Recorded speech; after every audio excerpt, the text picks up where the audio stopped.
Assalamu alaikum wa rahmatullahi wa barakatuh. Page 66. Inna alhamdulillah. Toute louange est à Allah. Wassalatu wassalamu ala rasulillah. Et paix et salutations sur notre bien-aimé Muhammad sallallahu alayhi wa sallam. Aujourd'hui, nous continuons dans Surat Ali Imran. Et nous passons dans un contexte où le prophète alayhi salatu wa sallam se prépare à la guerre ou bien à la bataille de Uhud. Les mouchriquines de Quraysh sont venus avec une grande armée, cerner Médine et combattre les musulmans en Médine. Et aujourd'hui, Inch'Allah, on va commencer ce contexte. Bonne lecture.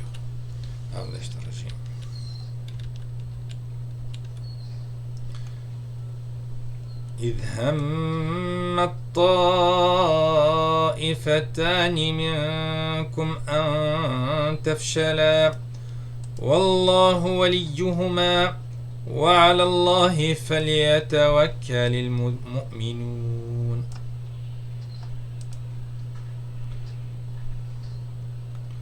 Quand deux de vos groupes songèrent à fléchir, alors qu'Allah est leur allié à tous deux, car c'est en Allah que les croyants doivent placer leur confiance.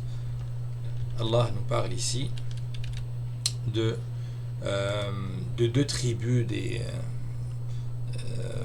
de Ansar, que lorsque le prophète alayhi salatu wassalam est sorti pour combattre cette armée venue de Mecque, mais dans les rangs des musulmans, il y avait des hypocrites. Et dans Abdullah ibn Ubay ibn Saloul,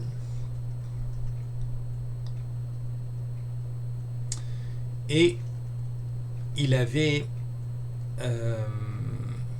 semé la zizanie parmi les rangs des musulmans, et il a rebroussé chemin avec le tiers de l'armée. Et d'autres croyants ont songé à délaisser l'armée et retourner à la Médine, vu que le tiers de l'armée avait renoncé à aller faire la guerre. Mais Allah nous dit ici que c'était des croyants et que Allah a fait qu'ils n'ont pas fléchi et ils ne sont pas retournés avec les lâches. وَلَقَدْ نَصَرَكُمُ اللَّهُ بِبَدْرٍ وَأَنْتُمْ أَذِلَّةٌ.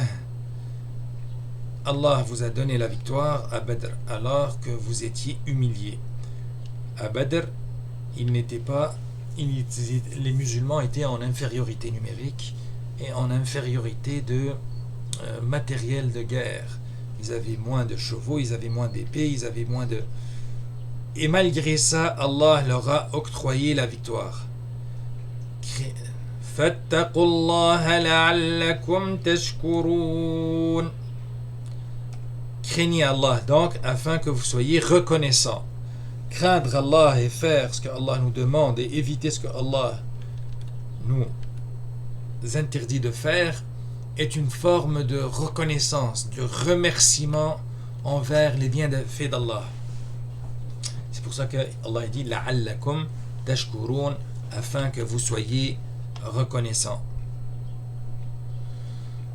إذ تقول للمؤمنين ألن يكفيكم أن يمدكم ربكم بثلاثة آلاف من الملائكة منزلين.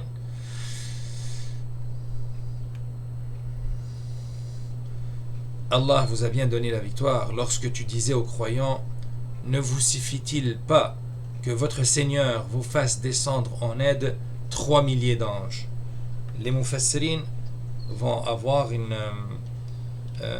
divergence sur quand est-ce que ces malaïkas sont descendus. Il y en a un groupe qui vont dire que c'est suite au rappel du contexte de Badr, c'est-à-dire que ces anges sont venus en trois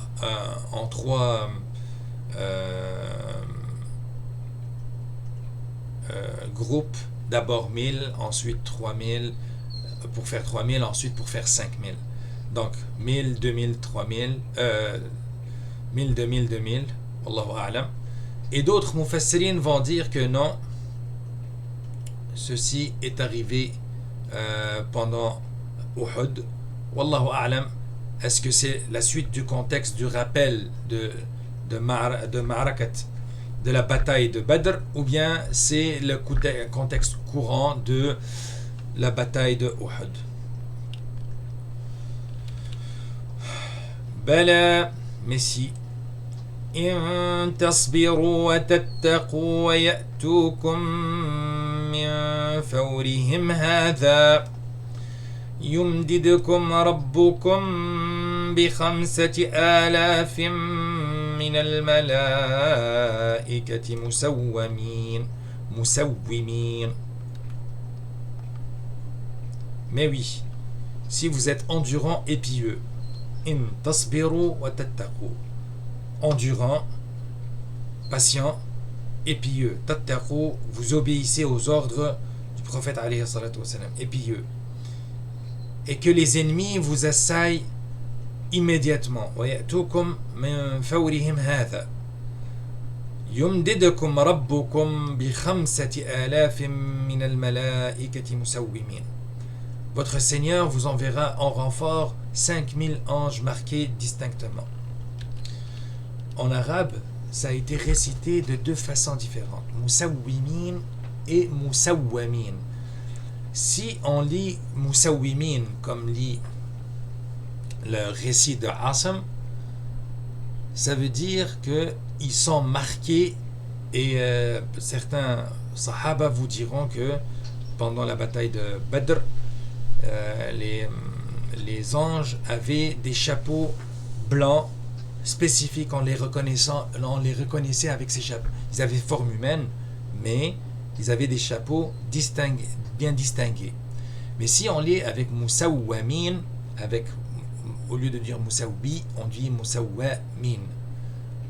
Ça veut dire que c'est des anges qui sont bien entraînés à la guerre.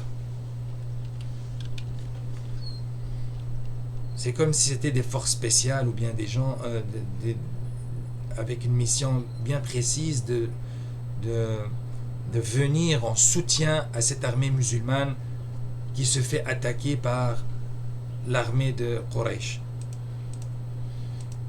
وَمَا جَعَلَهُ اللَّهُ إِلَّا بُشْرَى لَكُمْ وَلِتَطْمَئِنَّ قُلُوبُكُمْ بِهِ. Et Allah ne le fit que pour vous annoncer une bonne nouvelle et pour que vos cœurs s'en rassurent. وَمَا النَّصْرُ إِلَّا مِنْ عِنْدِ اللَّهِ الْعَزِيزِ الْحَكِيمِ. Et la victoire ne peut venir que d'Allah, le puissant, le sage. لِيَقْطَعَ طَرَفًا مِنَ الَّذِينَ كَفَرُوا أَوْ يَكْبِتَهُمْ فَيَنْقَلِبُوا خَائِبِينَ. Pour anéantir une partie des mécréants ou pour les humilier par la défaite et qu'ils en retournent donc déçus. Rappelez-vous que on a déjà vu le contexte où le prophète alayhi salam débattait avec des non-musulmans et qui leur montrait le bien fondé de notre religion et que la ilaha illallah c'est la vraie religion. Mais maintenant on est dans un autre contexte. On est dans un contexte que des mécréants ne viennent pas pour débattre, mais viennent pour vous combattre. Et là, la réponse ne peut être par la parole, mais plutôt par la guerre. Et donc, il faut se défendre. L'islam on doit faire parvenir l'islam à toute l'humanité. Et toute menace militaire doit être contrée par une préparation militaire. ليس لك من الأمر شيء أو يتوب عليهم أو يعذبهم فإنهم ظالمون. tu n'as, Mohammed, aucune part dans l'ordre divin, qu'ils acceptent leur repentir en embrassant l'islam ou qu'ils les châtient car ils sont bien injustes. Là, les mufassirin vont dire que pendant la bataille de Uhud, le prophète a été blessé et que suite à ça, il priait contre certains musulmans, certains mouchriquins qui ont été très maléfiques et très criminels envers l'islam. Et donc Allah lui a fait révéler ce verset-là que ce n'est pas à lui de décider qui va embrasser l'islam et qui non. C'est à lui de faire parvenir le message par tous les moyens nécessaires. Mais c'est Allah qui décide qui va se repentir et qui va mériter le châtiment. Et pour l'instant, ils sont tous injustes. Allah ne veut pas que le prophète mette de l'énergie à faire des doigts contre les kafirines, mais plutôt toute son énergie doit être dirigée vers faire parvenir le message du divin. وَلِلَّهِ مَا فِي السَّمَاوَاتِ وَمَا فِي الْأَرْضِ. Allah appartient tout ce qui est à Allah appartient tout ce qui est dans les cieux et sur la terre. يَغْفِرُ لِمَن يَشَاءُ. Il pardonne à ceux qui veut. Il pardonne à qui il veut. وَيُعَذِّبُ مَن يَشَاءُ. Et châtie qui il veut. وَاللَّهُ غَفُورٌ رَحِيمٌ. Et Allah est pardonneur et miséricordieux.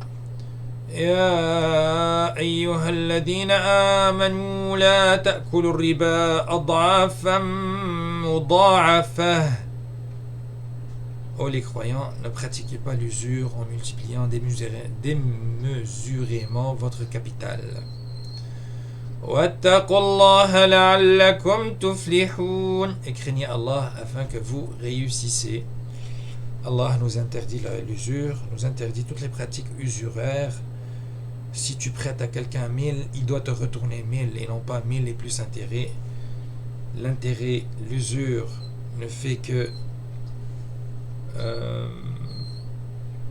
augmenter la pauvreté des pauvres et rend l'humain dans une situation financière difficile dans laquelle il peut faire des concessions sur ses principes et sur sa foi. Et l'islam est venu pour honorer l'humain et non pas pour rendre l'humain l'esclave du capital. واتقوا النار التي أعدت للكافرين. Craignez le feu préparé pour les mécréants. Regardez la mention du feu, du châtiment du feu juste après les pratiques usuraires. Alors que à la base, le feu a été préparé, l'enfer a été préparé pour les mécréants, ceux qui ne croient pas en Allah. وَأَطِيعُوا اللَّهَ وَالرَّسُولَ لَعَلَّكُمْ تُرْحَمُونَ. Et obéissez à Allah et aux messagers afin qu'il vous soit fait miséricorde. Puisse Allah accepter cette récitation et ces petites explications. Puisse Allah nous bénir tous. Wassalamu alaikum wa rahmatullahi wa barakatuh.